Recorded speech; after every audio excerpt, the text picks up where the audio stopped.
안녕하십니까 애청자 여러분, 놀라운 부동산 놀부입니다. 자, 최근에 이 여러 자산들이 급격히 상승하는 상승 랠리를 이어가고 있습니다. 특히 주식 같은 경우에도 코스피가 2600을 돌파했고요. 그리고 비트코인도 굉장한 상승을 보이고 있고, 부동산도 마찬가지로 계속적으로 상승을 이어가고 있습니다. 특히 전세가 급등이 지금 73주째 이어지고 있는 상황이죠. 자, 이런 상황에 이 벼락거지라는 신조어가 생겼습니다.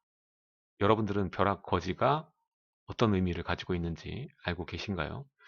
자, 오늘은 이 본격적으로 펼쳐지고 있는 이 자산 인플레이션 현상에 대해서 여러분들과 함께 이야기를 나눠보도록 하겠습니다. 시청하시기 전에 좋아요와 구독하기, 그리고 하단에 멤버십 가입해 주시면 놀라운 부동산 강의도 보실 수가 있습니다. 그럼 지금 시작합니다.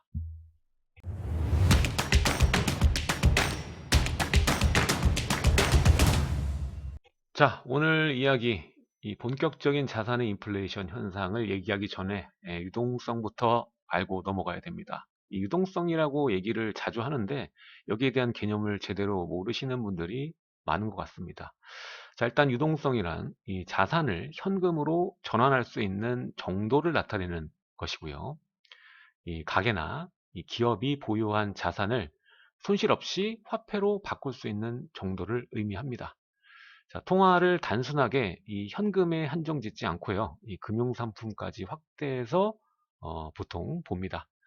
그래서 보통 이 네 가지 M1, M2, LF, L로 구분해서 보게 되는데, 유동성을 얘기할 때 M1과 M2로 얘기를 많이 하죠. 자, 그래서 M1은 이 현금과 예금 등 이 바로 현금화가 가능한 것을 보고 얘기하는 거고요. 또 M1과 만기 2년 미만의 이 단기 금융 상품들, 그러니까 뭐 바로 현금화할 수 있는 자산 중에 금융 상품까지 결합한다고 말씀을 드렸죠. 그래서 결합되어 있는 것을 또 M2라고 합니다. 그래서 이 M1이나 M2 가지고 얘기를 많이 합니다. 자, 그래서 이것들은 시장에 언제든지 진입할 수 있는 그런 돈이라고 보고 있고, 지금 현재 상황은 과거에 찾아보기 힘든, 유례가 없는 역대 최대 돈이 풀리고 있고요. 강한 유동성을 만들고 있습니다. 그래서 유동성 장세다라는 얘기를 많이 쓰죠. 자, 그 중에 우리가 M1부터 보면 지금 상황 한번 볼게요. 자, 이 데이터를 처음 기록하기 시작한 게 1986년인데요. 이게 지금 현재 어떤 상황이냐. 자, 유동성 그래프가 급등하고 있습니다. 자, 2020년 와서 이렇게 급등하는 모양새를 보여주고 있고요. 금융위기 이후에 이 가파르게 올라가다가 완전 직각으로 세워지는 모습이 보여지고 있습니다. 자, 근데 중요한 거는 최근에 이 몇 년간에 풀린 돈보다 이 코로나 이후 몇 개월 동안 풀린 돈이 훨씬 더 많다는 겁니다. 심각하게 많이 돈이 풀리고 있다는 것이죠. 자, 그래서 그로 말미암아 어떠한 일들이 벌어지고 있는지 여러분들이 다 두 눈으로 목격하고 계십니다. 일단 코스피가 2600 돌파했죠. 자, 10년의 그래프를 보게 되면은 최근에 또 급등세, 이때가 이제 코로나 발발 시점이고요. 지금 가파르게 위로 솟구친 모양새를 보여주고 있고요. 2600 돌파를 했습니다. 자, 그리고 미국의 다우지수 보시게 되면은 마찬가지로 이 10년 보시게 되면은 위로 또 가파르게 올라갔습니다.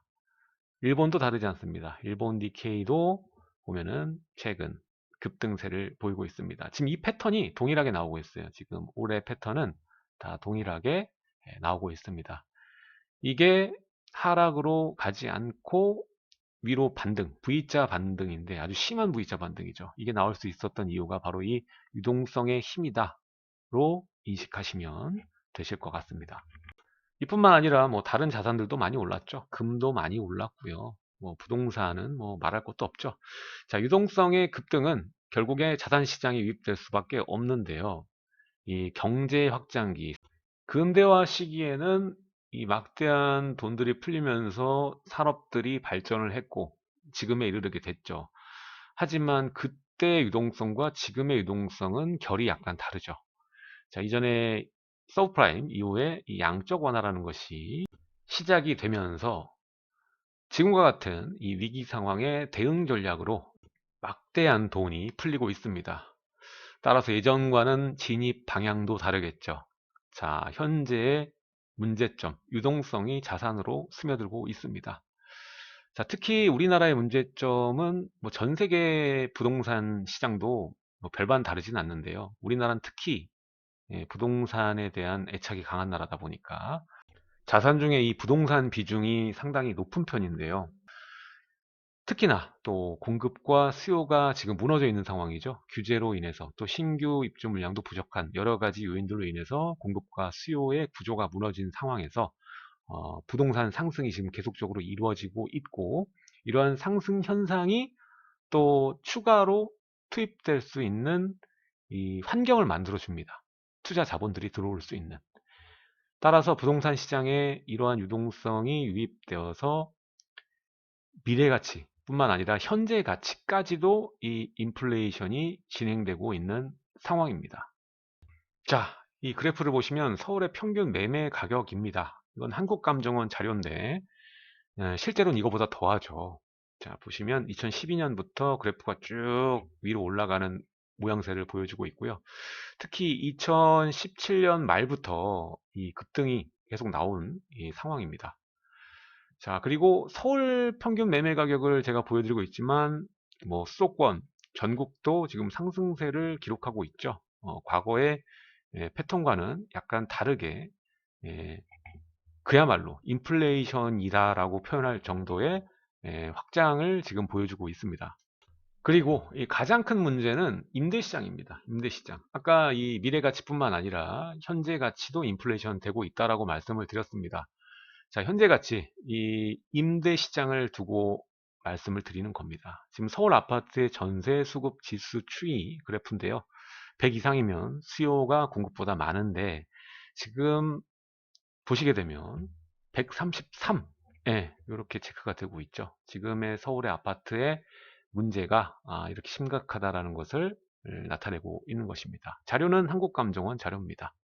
상황이 이렇다 보니 수요가 공급보다 훨씬 많죠. 그러다 보니까 가격은 당연히 오를 수밖에 없는 것이고, 이 과정에서 주택이 없으신 분들, 따로 재테크를 안 하신 분들 같은 경우에는 어, 지금 있는 보증금보다 더 큰 보증금을 마련해야 될 수밖에 없고, 이 과정에서 주택을 가진 자와 못 가진 자의 자산의 차이는 현저하게 벌어지는 이 양극화 현상이 심화될 수밖에 없습니다. 이 양극화는 지역 간에도 있겠고, 그리고 이렇게 임대인과 임차인 관계에서도 발현이 될 것이고, 다른 자산도 마찬가지로 한 자와 하지 않은 자의 차이가 엄청나게 커질 수밖에 없습니다.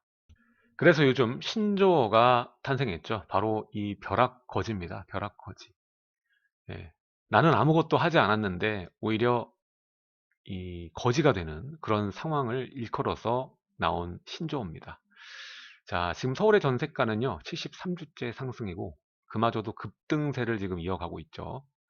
따라서 보증금을 추가로 구하지 않으면 본인이 원하는 곳에 거주가 불가능한 상태입니다. 게다가 계약갱신 청구권은 한 번밖에 쓰지 못하기 때문에 바로 추가로 2년 뒤에는 거주지가 바로 밀려버리는 그런 상황에 빠지게 되는 겁니다. 자, 이렇게 거주 가치가 상승함으로써 이 현금 자산 가치가 반대로 하락하게 되는 것이고, 많은 분들이 이 부동산이 하락할 것이다. 연일 뭐 상승을 해왔고 긴 상승이었기 때문에, 그리고 너무 비싸다라는 판단 때문에 하락을 기다렸는데 오히려 하락이 아니라 전세가가 올라버리는 상황이 돼버렸습니다. 게다가 청약도 마찬가지입니다. 청약 경쟁률이 지금 어마어마합니다. 지금 100대 1이 수두룩 빽빽하고요. 이제 또 3기 신도시 기다려야 되는데 그게 25년이나 들어오면 다행이라고 생각되는데 그 기간 동안 한참 남았죠. 네. 오히려 중간에 거주지가 밀리는 것을 한 번은 경험하게 되지 않을까. 이런 생각이 듭니다. 자, 그렇다면 내년은 어떨까요? 2021년도는 지금 상황보다 더 안 좋아질 것이라고 생각이 됩니다. 일단 20년 입주 물량도 적지 않았는데도 불구하고 이런 상황이 됐었거든요.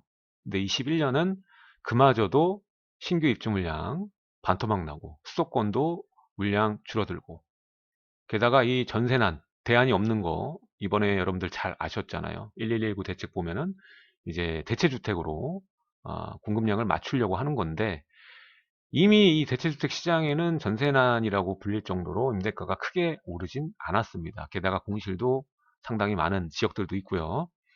따라서 3, 4인 가구가 좋아하는 20평대, 30평대 아파트의 전세난의 해결책은 될 수 없다라는 게 제 생각입니다.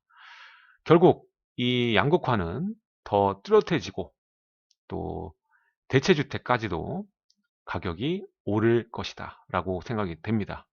어차피 전세가가 올라가면 이 수도권으로 입지적으로 밀릴 수 없는 이 수요들이 있잖아요. 그런 분들은 이제 대체주택이라도 들어가야 되는 상황이기 때문에 대체주택의 임대가도 오를 것이고, 대체주택의 특성상 전세가율이 굉장히 높습니다. 그러다 보니까 전세가가 자극받으면 매매 가격도 오를 수밖에 없는 구조거든요. 그러다 보니까 이 대체주택 가격도 오를 것이다 라고 생각이 되고요. 청약과 소자본이라도 지금은 재테크 전략을 지금이라도 잘 짜셔야 되지 않나라는 생각이 듭니다. 일단은 뭐 점수가 높으신 분이면은 지금 집을 당장 사야 되는 그런 상황은 아니죠. 청약 점수가 높으면은 당첨될 수 있도록 단지나 뭐 지역들 잘 선택해서 전략 짜시면 될 것 같고요. 자본이 적어서 시장에 진입 못하시는 분이면 소자본으로 맞춰서 지역이나 단지 선택을 하셔야 될 것 같습니다. 아직 기회는 많다고 말씀을 드리고 싶고요. 여러분들이 잘 찾아보지 않아서 그렇지, 내 집 마련이나 투자나 아직 기회는 많이 남아 있습니다.